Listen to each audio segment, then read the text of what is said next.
Assalamualaikum warahmatullahi wabarakatuh. Selamat berjumpa kembali dengan saya Muhammad Reva Putra Trisna. Kembali lagi di Fisika itu sangat-sangat menyenangkan. Pasti kalian setuju ya. Oke, di pertemuan hari ini kita akan membahas materi yang ada di kehidupan kita. Sering ada di kehidupan kita, bahkan kita sendiri mungkin ada yang menyadari maupun tidak, yaitu sumber energi. Nah, kita hari ini membahas mengenai sumber-sumber energi. Nah, sumber energi itu kalau menurut Kamus Besar Bahasa Indonesia atau KBBI, itu pengertiannya adalah energi itu sebuah kemampuan untuk melakukan kerja, atau bisa juga diartikan sebagai daya atau kekuatan yang digunakan untuk melakukan berbagai proses kegiatan. Jadi kalau energi itu kita ibaratkan seperti di kehidupan kita sehari-hari. Ketika kamu mau belajar, kamu pasti membutuhkan sebuah energi, ya, berupa apa? Makanan, misalkan. Kalau kamu sekolah gitu, kamu pasti memerlukan makanan untuk menjadi sumber energi kamu agar kamu di sekolah tidak capek, tidak lemas, tidak lesu. Nah, kalau di puasa ini ya dimohon sahurnya yang banyak ya, biar kalau sekolah itu nanti badannya tidak mudah lemas atau capek seperti itu. Nah, lanjut. Jadi tadi kita sudah tahu makna dari energi. Nah, sumber energi itu apa? Nah, sumber energi itu segala sesuatu yang ada di sekitar kita yang mampu menghasilkan energi, baik kecil maupun besar. Itu. Jadi sesuatu yang ada di sekitar kita ini yang bisa menghasilkan suatu energi, entah yang kecil ataupun yang besar, itu dinamakan sumber energi. Nah, lanjut. Jenis-jenis sumber energi itu ada dua macam, yaitu ada sumber energi primer sama sumber energi sekunder. Nah, sumber energi primer itu apa sih? Sumber energi primer itu adalah sumber energi yang dihasilkan dari alam. Contohnya apa, Mas? Contohnya ya air, batu bara, terus ada lagi matahari dan sebagainya. Lalu untuk sumber energi sekunder itu apa? Nah, untuk sumber energi sekunder itu berupa terusan dari energi primer. Nah, contohnya listrik. Jadi energi primernya ini ibaratkan air gitu ya, air. Lalu diolah di PLTA jadilah listrik. Nah, listrik itu menjadi energi sekunder seperti itu. Nah, kita nanti akan belajar mengenai jenis-jenis sumber energi, mulai dari sumber energi tak terbarukan sama sumber energi yang terbarukan. Nah, sumber energi tak terbarukan itu ada batu bara, minyak bumi, gas alam, dan nuklir. Kalau sumber energi terbarukan, ada banyak. Air, surya, angin, panas bumi, biomasa, yaitu termasuk sumber energi yang terbarukan. Nah, untuk lebih jelasnya, kita langsung dalami saja ya di next video kita kali ini. See you. Oke guys, kita kembali lagi ke pembahasan terkait energi tak terbarukan dan energi yang terbarukan. Oke, lanjut saja, kita cari tahu definisinya. Apa sih energi tak terbarukan sama energi terbarukan itu? Jadi energi tak terbarukan itu adalah sumber energi yang tidak mudah atau bahkan tidak dapat diperoleh kembali. Nah, sumber energi yang tak terbarukan itu dapat berupa sumber daya alam yang pembentukannya tidak mudah atau dilakukan dengan membutuhkan waktu yang sangat lama. Sedangkan untuk energi yang terbarukan itu adalah kebalikannya, yaitu sumber energi yang diperoleh kembali atau segera tergantikan setelah dieksploitasi. Jadi energi terbarukan itu berupa sumber daya alam yang berasal dari proses alam yang berkelanjutan seperti itu. Lanjut, sumber energi tak terbarukan itu ada 4, yaitu ada batu bara, minyak bumi, gas alam, dan energi nuklir. Lanjut, yang pertama ada batu bara. Jadi pengertian batu bara adalah batu bara merupakan salah satu bahan bakar fosil juga batu bara itu merupakan campuran yang sangat kompleks dari zat kimia organik yang mengandung karbon, hidrogen, dan oksigen dalam senyawa hidrokarbon, serta sedikit nitrogen dan sulfur. Nah, lanjut, jenis-jenis batu bara ada 4. Yang pertama, ada lignit. Lignit itu merupakan batu bara muda kalori sekitar 2500 kcal per kilo dan kandungan air sekitar 35% sampai 75%. Lumayan banyak. Lalu yang kedua, subbituminous, itu merupakan batu bara yang memiliki kandungan kalori sekitar 2500 sampai 4000 kcal per kilo dan memiliki kandungan air yang lumayan banyak juga sekitar 25% sampai 35%. Selanjutnya bituminous itu merupakan batu bara yang mengandung kalori sekitar 4000 sampai 5000 kcal per kilo dan kandungan airnya sebesar 10% sampai 25%. Ini tergolong sedikit. Lalu yang terakhir ada antraksit. Nah, ini jenis batu bara yang memiliki kandungan kalori di atas 5000 kcal per kilo dan kandungan airnya sekitar 10% sampai 25%. Selanjutnya ada minyak bumi. Nah, minyak bumi itu atau minyak itu dibentuk dari sisa-sisa tumbuh-tumbuhan kecil dan hewan yang hidup di lautan jutaan tahun yang lalu. Dan berjuta-juta tahun yang lalu itu tumbuh-tumbuhan kecil seperti alga dan hewan seperti plankton yang hidup di laut tenggelam ke dasar laut. Ketika makhluk ini semua mati, lalu terjadi atau jadilah fosil, dan dari endapan fosil yang kaya dengan bahan organik ini kemudian tertindih lumpur dan lama-kelamaan akan menjadi minyak seperti itu.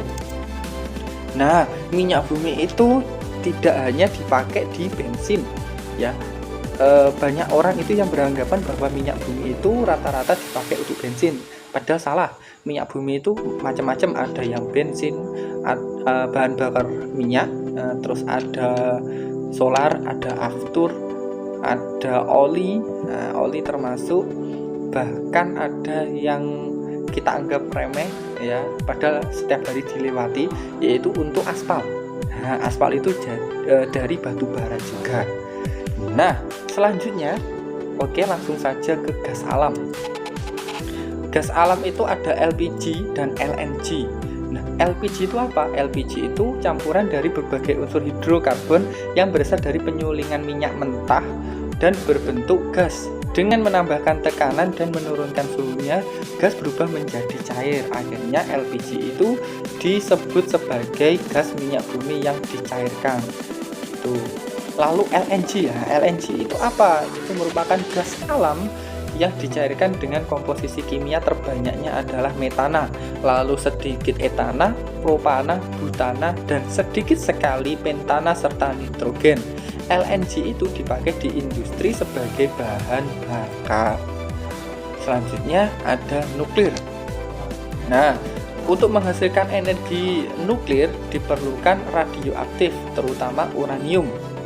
Reaksi-reaksi nuklir ini terdiri dari reaksi fisi atau pembelahan dan reaksi fusi atau penggabungan inti. Nah, pemanfaatan reaksi nuklir ini dilakukan dengan mengendalikan reaksi berantai yang terjadi dalam reaksi fisi. Kelebihan dari penggunaan energi nuklir ini tidak menghasilkan emisi gas CO2 atau tidak menghasilkan emisi gas karbon dioksida dan dapat menghasilkan energi serta daya yang sangat besar. Namun, kelemahannya itu adalah penyalahgunaan oleh orang-orang yang tidak bertanggung jawab. Lalu ada resiko atau bahaya dari limbah radioaktif, potensi kebocoran dan kecelakaan dalam pengoperasian reaktor, dan biaya pembuatan reaktor nuklir tersebut yang sangat-sangat mahal. Ya, lumayan sih, lumayan mahal. Lanjut, ada sumber energi terbarukan. Kita akan membahas 5 sumber energi terbarukan. Ada air, surya, panas bumi, angin, dan biomasa. Yang pertama ada air. Nah, energi potensial air itu karena ketinggian dan energi kinetik karena kelajuan air dapat dimanfaatkan untuk membangkitkan tenaga listrik. Prinsip kerja PLTA atau pembangkit listrik tenaga air, yakni mula-mula aliran air dari ketinggian tertentu dibendung Lalu air deras yang jatuh itu disalurkan melalui pipa pesat, kemudian dialirkan ke bilah-bilah turbin, sehingga energi kinetik air ini dapat menggerakkan porosnya turbin atau poros turbin. Ada dua jenis poros turbin, yaitu turbin dorong dan turbin reaksi. Nah, energi air yang digunakan untuk menggerakkan turbin dan generator pada pembangkit listrik tenaga air atau PLTA tidak seluruhnya dapat dikonversi menjadi energi listrik.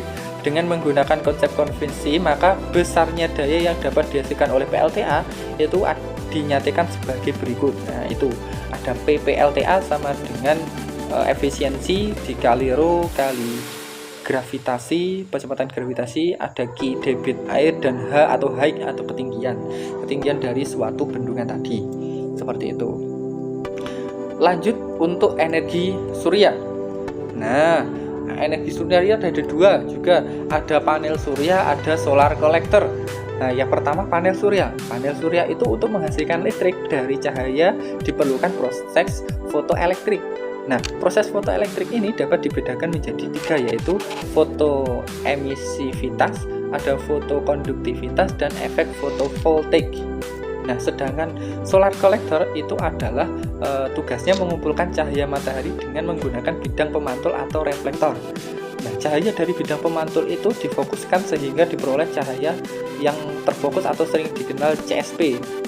Nah, CSP ini kemudian diarahkan pada mesin penerima yang dialiri air dingin, dan air dingin yang melalui reservoir kemudian menjadi panas dan menghasilkan uap air yang kemudian disalurkan untuk menggerakkan turbin pada generator. Setelah melalui turbin, uap air kemudian dialirkan melalui kondensor sehingga terbentuk air yang kemudian dipompa kembali menuju ke receiver. Seperti itu. Selanjutnya ada angin. Nah, angin. Kincir angin mengubah tenaga angin menjadi tenaga mekanik atau gerak yang diinginkan. Nah, jadi angin itu mesti tidak lepas dari yang namanya kincir angin, seperti itu. Nah, tipe kincir angin yang berputar di sekitar sumbu horizontal memiliki mekanisme canggih yang mampu mengatur arah ke arus angin sehingga arah angin berubah. Diketahui daya maksimum ideal yang dihasilkan oleh sebuah turbin angin dapat dirumuskan sebagai berikut. Nah, ada di bawah itu ada yang dijelaskan di PPT tersebut. Ada P turbin angin 59,2% kali P angin, terus ada P turbin angin 59,3 dikali setengah rho alas P pangkat 3 atau kecepatan angin. Gitu. Nah, nilai 59,3% itu menyatakan efisiensi turbin angin dan sering disebut Benz limit.